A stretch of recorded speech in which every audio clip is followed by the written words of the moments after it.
Hello and welcome to the Author Showcase Series presented by the South Florida Writers Association, a nonprofit organization whose mission is to provide literary arts and support writers.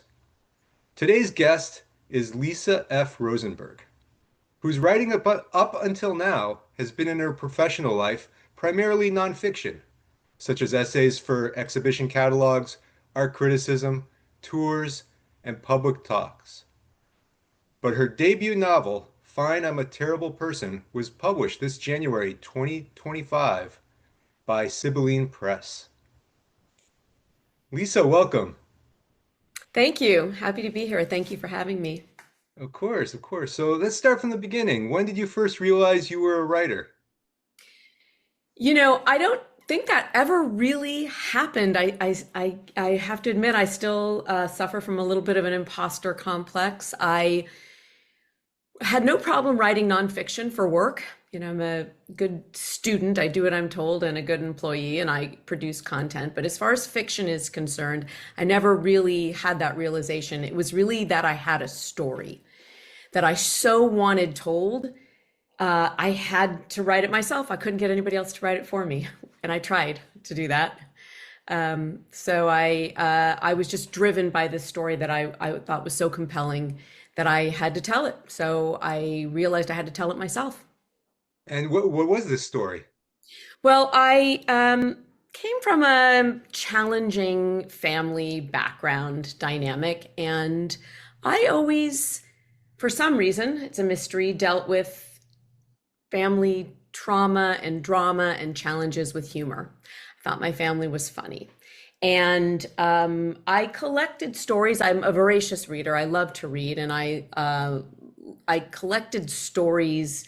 And one story came across my desktop that was just so ridiculous and horrifying, but also hysterical, that I just thought this is truth is stranger than fiction. I thought it was so funny. I wanted to tell it. And my son was the writer, actually. My son wanted to be a writer, was a writer. He was a playwright. He was pretty successful at a young age. And I was trying to get him to write it. I kept saying, you got to write this. This is so ridiculous. It's too funny. This story, your grandmother's ridiculous. You've got to write this story. And I couldn't get him to sink his teeth into it. He wasn't interested. And I was bugging him. And he had a life of his own, apparently. So I couldn't get him to write this story. And one day he said, you write it, Mom. And I said, okay, I will. Thinking that I would just sit down that weekend and write a book, having not produced fiction. And I got my hat handed to me. It definitely takes a lot more than a weekend to write a book. But I was determined. And that was the beginning of this journey. Can you walk us through the process from the idea that you had for this book and asking your son to write it to actually completing it, to actually having it published? Well, I'm a voracious reader. I love fiction, and particularly family comedy or melodrama. And I'm one of those audience members. I love film. I love fictional content, but I'm one of those people that will walk out of a movie or finish a book and think, oh, I could do that. I could have done a better job. You think that, right? You think it's easy. And when you really try, it's not. And I sat down and attempted to this and realized I needed tools. I needed to know craft. I didn't even know the word craft at the time. And I needed to know how to do this, how to structure and create this project. So I went back and got my MFA Oh, at great. 60 years old. And I found this low residency MFA program, and it did everything I wanted and needed. And accountability for producing content, which is a driver. That writing is a wonderful thing for introverts. We like to sit in a room alone and happily plunk away, but it's not necessarily what's best for creating content and not having anything to reflect back or criticism. So I got community, a wonderful community, and accountability for producing pages, and honest critiques and reviews, and I learned craft, and that is where I created my manuscript but I came with the idea. So it wasn't, I want to be a writer. What should I do? Let me get an MFA. It was this very specific idea that I wanted to write. And that was the beginning. And I accomplished that goal. I completed the manuscript in my MFA program. And that's that learning, right? Learning how to write and learning how to edit and learning craft. And then there's what next, which is, I don't know, that's what I'm in right now. And it's difficult. I don't say infinitely more difficult, but I am an introvert. I'm fine sitting in a room writing 12 hours a day if my back will hold up and my wrists. But it's this part of it, which is querying and finding a publisher or an agent, and the production and the publishing part of it is also, an unbelievably challenging process. So I don't want to, am I going on and on? No, you're doing great. So let me ask you too. You said you lived in Coconut Grove. How how long have you been in South Florida, and how has living down here shaped your writing? Well, I'm actually a lifelong Northern California. I lived in Marin County in Northern California, except for a period of time where I lived in New York for most of my entire life. I've just moved. I think when I reached out to you, I said I was a new member. I've been here 10 months now. So I'm a Okay. transplant. I'm very new. It's been a fantastic move, far exceeded expectations, a very friendly, welcoming community, and a fantastic literary community. Really, that has been the big surprise. Welcoming, rich, diverse, and vibrant literary community. So that's been a lot of fun throwing my hat in the ring, because what I accomplished in the MFA program was community, and then of course then I left it. So that was starting over, which is great for neuroplasticity, but it's challenging. But I just threw my hat into the ring, and I found these, like South Florida Writers Association and Miami Book Fair community. I found a really fantastic landscape of a supportive literary community. So that has been remarkable and a wonderful surprise. I didn't think it would be. I wouldn't say it's easy, but people in the community have made it feel easy.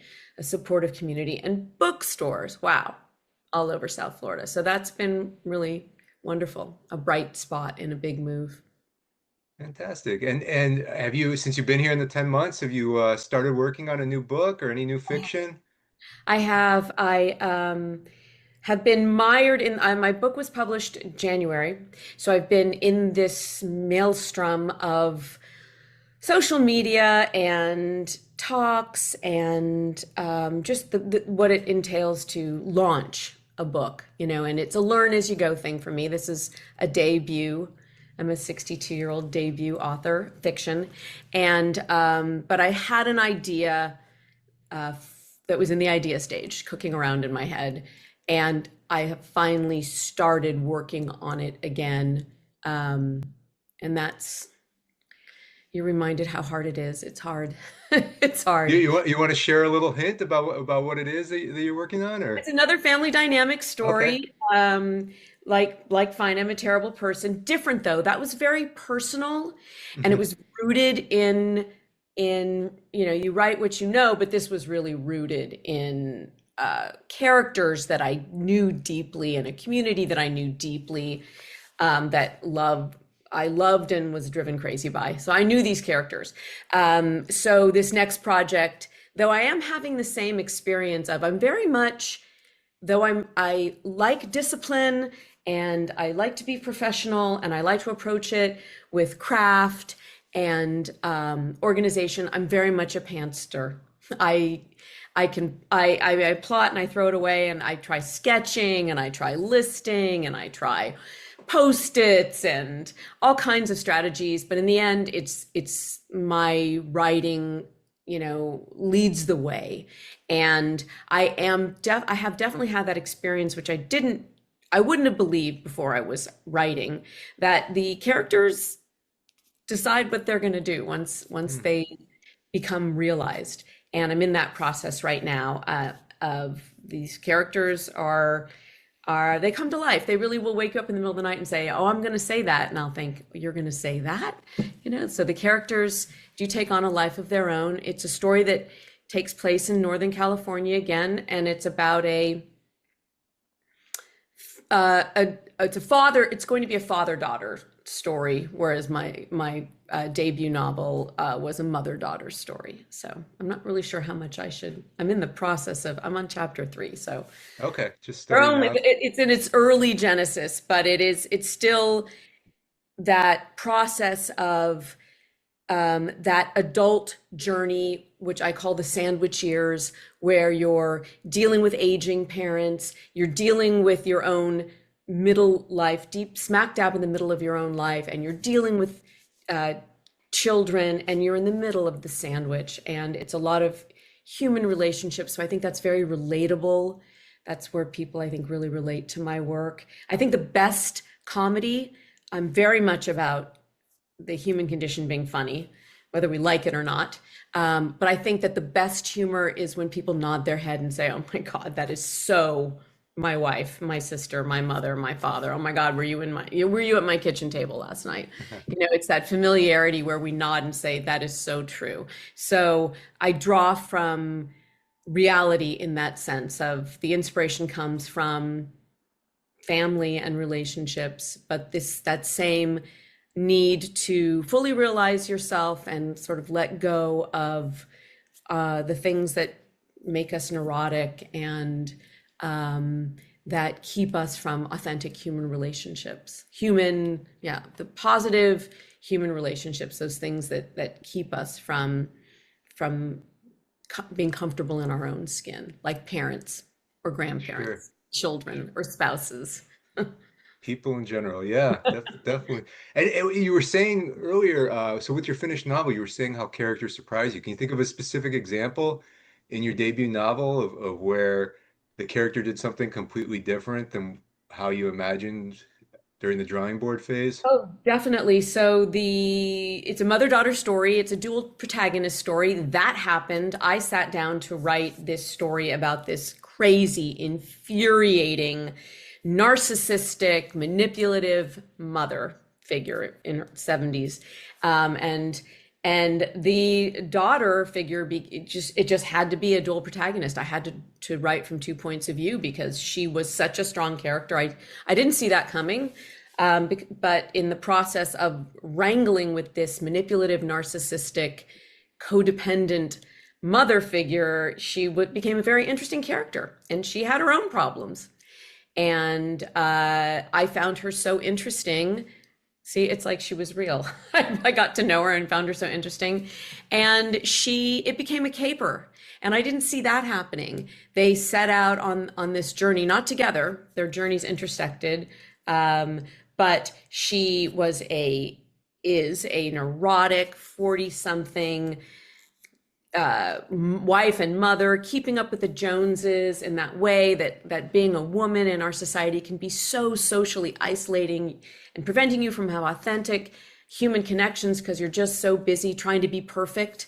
I think that's a very real thing for at least it was in my world at that time when I was raising children. It was very much a keeping up with the Joneses sort of scene in late stage capitalism, United States of America. And she suspects her husband of having an affair, and she ends up following him to a business industry conference, and it's a cannabis industry conference. And because he specializes in the legal cannabis industry in Northern California, and she accidentally ingests 800 gazillion milligrams of THC. Oops. Which I have no experience with whatsoever. I don't know why she did that. And so that was fun research to talk to. My kids helped me with that. I have a 27-year-old and a 30-year-old, and they're like, "Mom, it doesn't work that way." So that was interesting. But she did that, but it was transformative. And that journey, I know it came from my imagination. It's absolute fiction, but it was something that organically unfolded. It was like I found this character and I followed her on her journey, and then I wrote it. So that was a surprise because she transformed, which is integral to a character. You know, there's nothing interesting about a book unless there's transformation. Or I've been told in my craft classes. So she's completely transformed, and I didn't know that that would be the kicker, the vehicle that she would have a positive experience on that journey, and that it would transform her and allow her to let go of all of her hangups, um, finally let go of her crazy making mother, and become an equal protagonist in the story. That was all of that was a surprise. Yes, it sounds hilarious. So anything else you want to talk about that we can get a chance to talk about? I just think it's just one thing that's been a really positive and remarkable experience for me in the writing and the publishing is how it's not easy. It's a lot of hard work, but from my perspective, it's something that is it's never too late. I know that sounds really cliche, but this lifelong learning and the possibilities, and it's a very non-ageist world, the world of, I guess, creatives in general, but that's been a wonderful personal surprise outside of the writing, that I can get an MFA at 60 years old, that I can publish a book at 62, and nobody talks about my age. Nobody cares about my age or my gender or any of those other ways that we position ourselves in society. And I think that that's, I like to give that note to anybody, any age and any place in their life, that these creative endeavors, they're rewarding no matter what the outcome is, whether you get published or not. But it's doable, and it's a accessible thing. And it's sort of like the never too late thing has been, just tremendous. Because I am somebody that went back to work I was a stay-at-home mom, and then I went back to work when my kids got older, and that was hard. That was a really ageist experience. That my age followed me. I followed my age into the room every time. It took me a long time, and I thought that was really, really tough, but I found that to not be an issue at all in this creative pursuit. So I like to give that positive note to anybody who might be listening. Keep at it. It's just at any time in your life. Great. Well, thank you for ending it with inspiring insight at the end. So thank you, and thank you again for the time.